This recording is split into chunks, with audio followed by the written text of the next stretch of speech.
이 기록은 1980년 7월 강원도 원주에서 실제로 발생한 미제 사건을 바탕으로 재구성되었습니다. 등장인물의 이름과 일부 상황은 사실과 다를 수 있습니다. 1980년 7월 중순, 장마가 끝나가던 강원도 원주. 치악산 자락은 연일 내린 비로 지늘기 질척였고 새벽 공기엔 눅눅한 냄새가 섞여 있었다. 그날 아침, 한 등산객이 산 입구에서 발걸음을 멈췄다. 흙냄새 사이로 묘하게 불쾌한 비린 냄새가 섞여 있었다. 그가 냄새의 근원을 따라가자 낡은 비닐봉지 몇 개가 덤불 사이에 던져져 있었다. 봉지는 여러 겹으로 묶여 있었고 그 중 하나가 터져 있었다.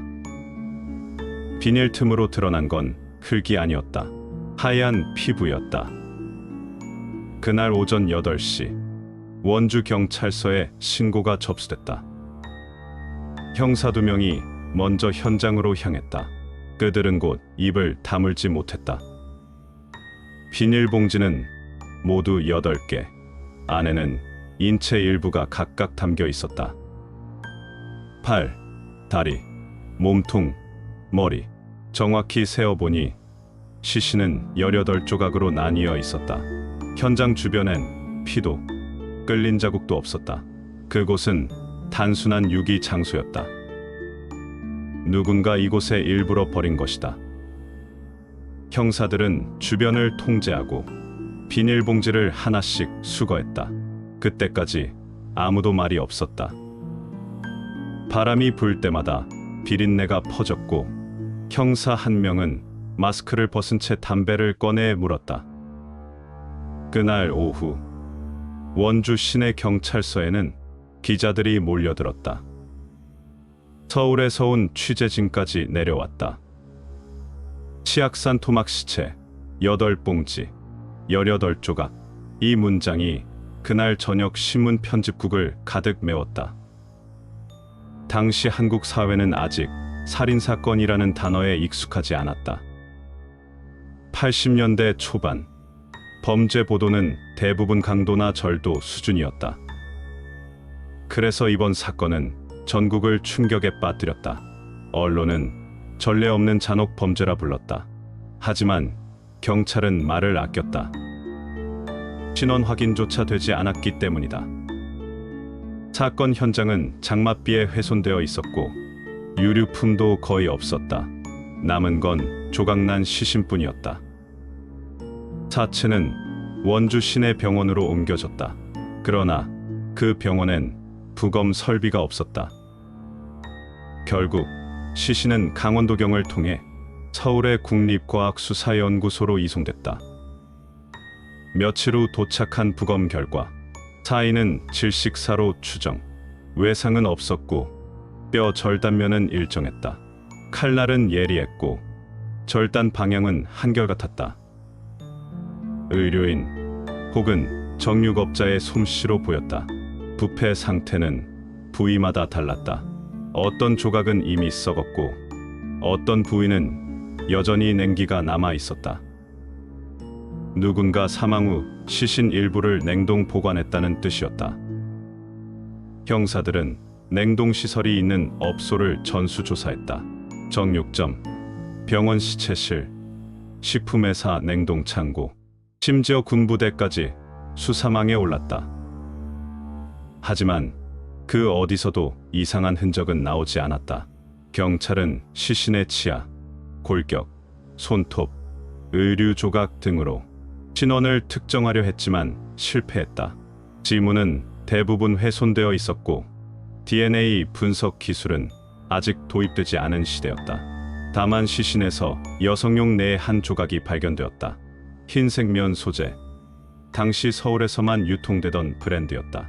그게 유일한 단서였다. 서울경찰청은 협조를 요청받았다. 당시 실종 신고가 들어온 이 30대 여성 중 서울에서 실종되어 강원도에서 발견된 사례를 중심으로 명단을 좁혔다. 그중 한 명, 최모 씨 28세.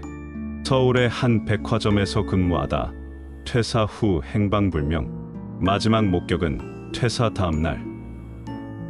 친구의 말에 따르면 강원도 쪽에 아는 사람이 있다고 했다. 경찰은 그 흔적을 쫓았다. 그러나 당시엔 카드 결제 내역도 통신 기록도 없었다. 최 씨의 행적은 서울 남대문 근처에서 끊겼다. 그녀가 피해자인지 단정할 근거는 없었다. 결국 시 씨는 신원 미상 여성으로 기록됐다. 조사는 2달 넘게 이어졌다. 원주경찰서엔 매일 밤 회의가 열렸다. 형사들은 산자락의 지도 위에 핀을 꽂고 비닐이 발견된 위치와 거리, 방향, 바람의 흐름을 표시했다. 하지만 사건의 중심은 보이지 않았다. 범인이 시신을 잘랐다는 것은 분명한 시간의 여유를 의미했다. 충동적 범행이 아니었다. 절단면은 깨끗했고 순서가 일정했다. 은폐보다는 조직적 처리에 가까웠다. 그러나 형사 한 명은 다른 가능성을 말했다. 이건 숨기려 한 게 아니야. 발견되길 바란 거야. 그 말은 묘하게 설득력이 있었다. 봉지의 위치는 산 입구에서 멀지 않았다. 굳이 깊은 산속까지 옮기지 않은 이유. 비닐 매듭은 일정했고 각 봉지의 간격도 거의 같았다. 마치 누군가 의도적으로 정리한 듯했다. 수사 기록의 한 구석에는 이렇게 적혀 있다. 범인은 치밀하며 반복적 행동 양상을 가진 자로 추정. 시신의 배열과 포장은 은폐보다는 구조화 목적. 하지만 거기까지였다. 더 이상 진전은 없었다. 3달이 지나자 언론의 관심은 다른 사건으로 옮겨갔다. 신문 일면에서 치악산 사건이라는 제목은 사라졌다. 대신 원주 여름 축제 기사가 그 자리를 대신했다. 사건 파일은 서류철 속으로 들어갔다. 표지엔 이렇게 적혀 있었다. 치악산 18토막 살인사건 미제 1980년 7월 12일. 형사들은 하나둘 다른 부서로 옮겨갔다. 당시 수사팀장이었던 박모 경감은 몇 년 뒤 인터뷰에서 이렇게 말했다. 우린 할 수 있는 건 다 했어요. 그런데도 아무 흔적도 없었어요. 그게 제일 무서웠어요. 사람이 그렇게 사라질 수 있다는 게. 2000년대 초 국과수는 과거 미제 사건들의 증거물 일부를 재검토했다. 하지만 이 사건의 증거는 이미 오래전에 폐기된 상태였다. 보관 규정 20년이 지나면 증거물은 자동 폐기되기 때문이었다. 당시 보관 담당자에 따르면 사건 파일만 남고 실제 유류품은 다 소각됐다. 그렇게 물리적 증거는 사라졌다. 남은 건 몇 장의 흑백 사진. 그 사진엔 형사들이 서 있고 비닐봉지 몇 개가 산길 옆에 나란히 놓여 있었다. 사진 속 공기는 축축했고 형사 한 명의 눈은 무겁게 감겨 있었다. 2020년대 원주의 한 지방 기자가 이 사건을 다시 취재하려 했다. 하지만 경찰 내부에서도 관련 기록을 찾기 어려웠다. 당시 담당자 중 상당수는 이미 세상을 떠났다. 기자는 오래된 자료를 뒤지다 한 장의 복사본을 발견했다. 수사일지 마지막 장이었다. 타자기로 찍힌 문장이 흐릿했다. 여성, 신원 불상, 사망 추정 시각 7월 초, 절단 부위 18개, 범인 미상. 그리고 그 아래엔 누군가 손으로 쓴 문장이 있었다. 시간이 지나면 이 기록은 먼지처럼 흩어질 것이다. 하지만 누군가는 이 사건을 다시 찾을 것이다. 이제 치악산은 다시 평화롭다. 당시 시신이 발견된 자리는 등산객들이 지나는 길이 되었다. 아무도 그곳이 사건 현장이었다는 걸 알지 못한다. 여름이 오면 여전히 비가 내리고 그 비가 산길의 흙을 쓸어내린다. 누군가 지나치듯 발길을 멈출 수도 있다. 아주 잠깐 이유를 모를 냄새가 스치고 지나간다. 하지만 누구도 이상하게 생각하지 않는다. 세상은 그렇게 변했고 사건은 그렇게 잊혔다.